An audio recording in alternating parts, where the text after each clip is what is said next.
Hello বন্ধুরা, welcome to my channel. আশা করি তোমরা সবাই অনেক ভালো আছো। আর আজকে নিয়ে চলে এসেছি আমি আবার একটা মজাদার ব্লগ ভিডিও। তো কেউ স্কিপ করবে না, সবাই কিন্তু দেখে যাবে। আজকের ব্লগটা দেখতে তোমাদের কিন্তু খুব খুব খুব ভালো লাগবে। তো চলো প্রথমেই শুরু করে দিই। দেখো আমরা চলে এসেছি একদম প্রকৃতির মধ্যে, সাইডে এই যে পুকুর আর জঙ্গল, সাইডে গ্রাম, সব ভিতর দিয়ে আমরা মাঝখান দিয়ে হেঁটে যাচ্ছি। দেখো হাতে অনেকটা জামরুল। আস্তে আস্তে একটা জায়গা থেকে, রাস্তার পাশে একটা বাড়ি থেকে জামরুল পেড়ে নিয়ে চলে এসেছি, সেটা আর ভিডিও করা হলো না। তো আমরা সেখান থেকে এই বিলের দিকে চলে এসেছি, এসে খাওয়া শুরু করেছি। এই বিলটার নাম হলো নাংলার বিল। এটা হলো হাবড়ার ভিতরে একটা জায়গা, এটা অনেকেই চেনে, যারা হাবড়ার সাইডে বাড়ি তারা অবশ্যই চিনবে।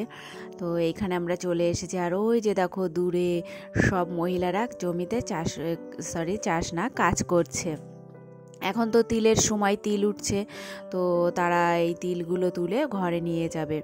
তো দেখো সন্ধ্যাও প্রায় হয়ে আসছে, আমরাও বিকালের শেষের দিকে একটু বেরিয়েছিলাম। দেখো একটু হাই করে দিল।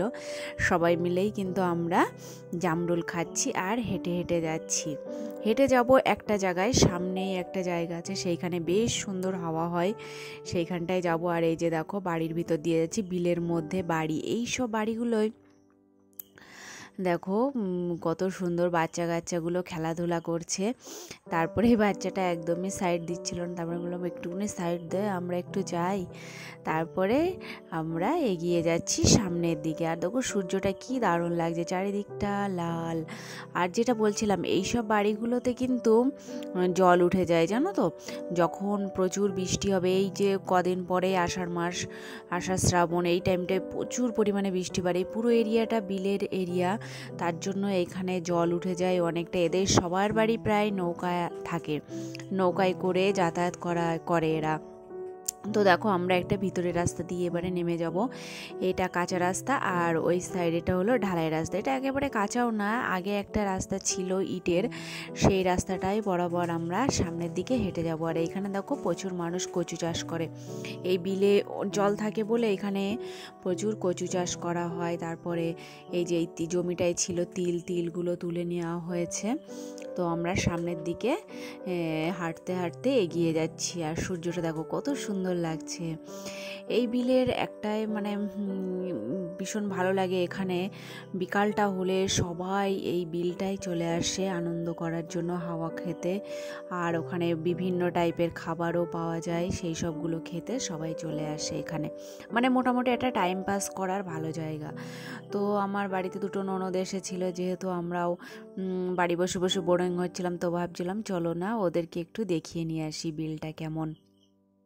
তারপরে দেখো আমরা এই যে বিলের রাস্তায় চলে এসেছি।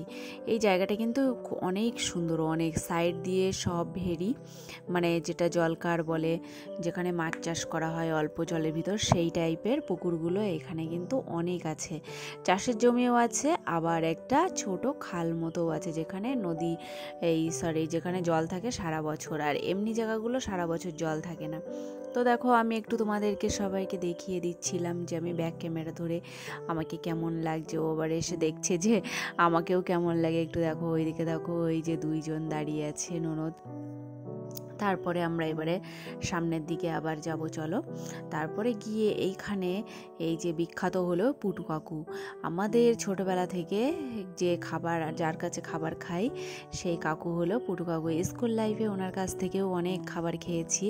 তো এইখানে এসেছি, বোনটা বলছে যে একটু মাখা খাবো, তো তার জন্য সব কিছু মেখে দেয়। এই যে নিমকি, 2-3 রকম চানাচুর আছে দিয়ে, তারপরে পেঁয়াজ, কাঁচা লঙ্কা দিয়ে সুন্দর করে একটা মাখা করে দেয়, মানে এত ভালো লাগেছে খেতে। তারপরে এই খাবারটা নিলাম আমরা এখান থেকে। আর দেখো তোমাদেরকে একটু পুটু কাকুর দেখিয়ে দিই, কারা কারা যারা যারা এখানে আসবে কখনো কাকুর কাছ থেকে খাবার অবশ্যই খেও, খুব সুন্দর খাবার বানাই। আর দেখো এই মাখাটা দেখলেই জল চলে আসে। আমি যে এখন ভয়েস দিচ্ছি, আমারও কিন্তু জিভে জল চলে এসেছে। তারপরে দেখো আমরা এবারে সামনের দিকে যাব, আবার খেতে খেতে এখানে টাকা বেশ ভালো লাগে বিকালবেলাটা এই সব রকম মাখা। তোমাদেরকে একটু দেখিয়ে দিলাম, দেখো এই যে হলো নিমকিটা, তো আমি একটু বোনকে খাইয়ে দিলাম। তারপরে দেখো আমরা সামনের দিকে যাব। আর আজকে মানে আমরা এসেছিলাম একটু সাধারণত হাওয়া খাওয়ার জন্য, তো কিন্তু একদমই হাওয়া নেই, ভীষণ গরম ভীষণ, যার জন্য মানে খুব কষ্ট হচ্ছিল। মনে হচ্ছিলো হাতে যদি একটা পাখা আনতে পারতাম খুব ভালো লাগতো। তারপরে চলো আমরা আবার সামনের দিকে এগিয়ে যাচ্ছি খাবার খেতে খেতে। তো চারজনা খেতে খেতে বেশ জল পিপাসা পেয়ে গেছিলো, তো সামনে একটা দোকান দেখতে পেলাম।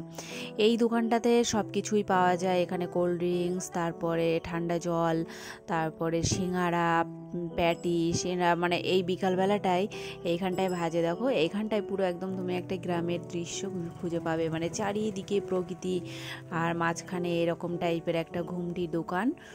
সেই দোকানের ভিতরে আবার তুমি সব কিছু পেয়ে যাবে। এখানে ঠান্ডা খেলে ঠান্ডা খাও, সব কিছু চাট আর সব। তো পাশ দিয়ে একটা ভাই যাচ্ছিল, তোর সাথে একটু দেখা হয়ে গেল। ও বলছে যে দাদা তোমরা কি করছো? আমরা বললাম একটু ঘুরতে আসলাম এখানে। তো দেখো আমরা ফাইনালি প্রথমে একটা জল নিয়ে নিলাম। জলটা খুবই দরকার ছিল, মানে অনেকটা পথ আমরা হেঁটে এসেছি, সেই বাড়ি দিক থেকে বিল দিয়ে এখানে পর্যন্ত, মানে প্রায় 3 কিলোমিটার মতো আমাদের হাঁটা হয়ে গেছে। তো সবারই খুবই জল পিপাসা পেয়েছে, তো তার জন্য একটা ঠান্ডা জল নিয়ে নিলাম। আর দেখো তারপরে আমরা এখানে নিয়ে নিয়েছি একটা কোল্ড ড্রিঙ্কস। আর এই কোল্ড ড্রিঙ্কসটা মানে খেয়ে এত ভালো লাগলো, গরমের ভিতরে কোল্ড ড্রিঙ্কস সত্যি ভীষণ ভালো লাগে। আর তারপরে আমরা একটা সিঙ্গাড়াও খেয়ে নিয়েছিলাম, সেটা আর ভিডিও করা হলো না। সিঙ্গাড়া খাওয়ার পরে একটা কোল্ড ড্রিঙ্কস নিলাম। তো সবাই মিলে একটা একটা করে গ্লাস নিয়ে খাওয়া শুরু করে দিয়েছি এইখানে। আর দেখো এইখানে চুটকি দেখে বোন বলে কি অনেক দিন পরে চুটকি দেখলাম, তো কেননা চুটকি খাই। তো দাদা বললো তাহলে ঠিক আছে দাঁড়াও 4টে চুটকি কিনি, তো ওর জন্য 4টে চুটকি কেনা হলো। ও বলছে চুটকি খেতে আমার খুব ভালো লাগে, সেই ছোটোবেলায় আমরা চুটকি খেয়েছি অনেক ছোটোবেলায়, কিন্তু এখন তো আর সে খাওয়া হয় না। তো আমি একটু ঢেলে খেতে শুরু করলাম। আমার কোল্ড ড্রিঙ্কস অতটা বেশি ভালো লাগে না, তাও একটু খেলাম কারণ খুবই গরম লাগছিল তার জন্য। তো নাও তারপরে একটু জ্যাস করে উল্লাস করে খাওয়া শুরু করে দিলাম দুজনে মিলে। তারপরে দেখো আস্তে আস্তে কিন্তু সন্ধ্যা নেমে আসছে এবারে। তারপরে আমরা বাড়ির দিকে যাব, মানে বাজারের দিকে গিয়ে ওইখানে দেখো বাজারে আমরা চলে এসেছি একটা ফুচকা কাকুর দোকানে। এই যে হলো গণেশ পাগল ফুচকা কাকু, এই ফুচকাটা হলো আমাদের বাজারেই এখানে মানে বিখ্যাত ফুচকা বলতে পারো। দেখো আজকে এত গরম এত গরম, আমরা পুরো ঘেমে একদম পাগল হয়ে যাচ্ছি, মানে গরমে আর ভালোই লাগছে না। তারপরে ফুচকা কাকু আবার একজন আর দই ফুচকা বানাচ্ছিল, তো তার জন্য একটু লেট হলো। তো এখানে মোটামুটি হয়েও গেল, আমরাও তাড়াতাড়ি খেয়ে নেব। তো কেমন লাগলো আজকের ভিডিওটা তোমরা কিন্তু অবশ্যই কমেন্ট করে। আর সবাই ভালো থাকবে, সুস্থ থাকবে, হ্যাপি থাকবে।